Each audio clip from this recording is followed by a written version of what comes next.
G আমাৰ GBS বৃদ্ধাশ্ৰমত বাঙালডোবাত থকা আমাৰ এজন বেনিফিশিয়াৰি যোৱাকালি 12 তাৰিখ 1 মাস 2024 ৰাতি 10:30 বজাত হঠাৎকে আমাৰ এজন বেনিফিশিয়াৰি আমাৰ মাজৰ পৰা নাইকিয়া হৈ যায়। তেখেত নাইকিয়া হোৱাত আমি সঁচাকৈ মৰ্মাহত হৈছোঁ আৰু মানে তেখেতে আমাৰ মাজত ইমান দিন আছিলে, আমাৰ লগত ধুনীয়াকৈ থাকিছে। আমি যিমানখিনি পাৰিছোঁ আমাৰ বৃদ্ধাশ্ৰম তৰফৰ পৰা আমি যিমানখিনি পাৰিছোঁ আমি সেৱা আগবঢ়াইছোঁ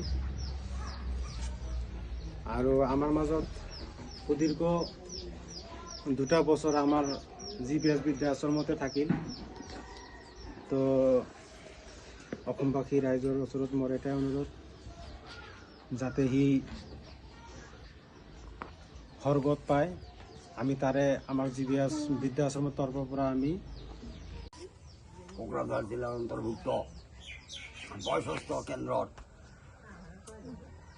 বেনিফিচিয়াৰীসকল আৰু আমাৰ প্ৰিয় এই গ্ৰাম বিকাশ কেন্দ্ৰৰ ভাই ভনীসকল, আমাৰ মাজত মিনুৱে 2টা বছৰ এই কেন্দ্ৰতে থাকিছে।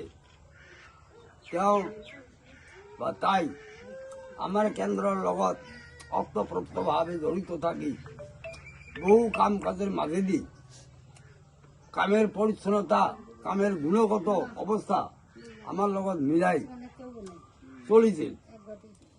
গতিকে তেখেত এই যেটা রাতি গল, এই রাতে 10 বজাত হঠাৎ করে এনে একটা অবস্থার সৃষ্টি হল। 15 মিনিট 12 মিনিটের ভিতরতে তার আত্মা দেহত্যাগ করি। তার আত্মা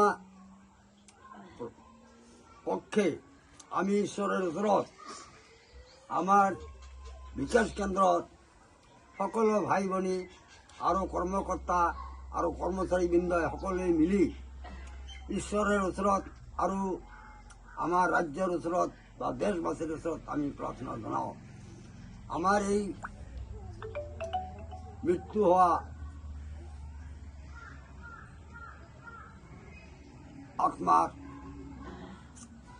যদি কিবা ভুল ভ্ৰান্তি হৈ থাকে, তেখেতৰ পক্ষৰ পৰা আমি সকলোৰে ওচৰত ক্ষমা বিচাৰিছোঁ আৰু ঈশ্বৰৰ ওচৰত তেওঁৰ আত্মাৰ শান্তিৰ বাবে আমি প্ৰাৰ্থনা আগবঢ়াইছোঁ। এয়ে আমাৰ ক'ব লগা কথাখিনি আপোনালোকৰ ওচৰত কৈছোঁ। ধন্যবাদ।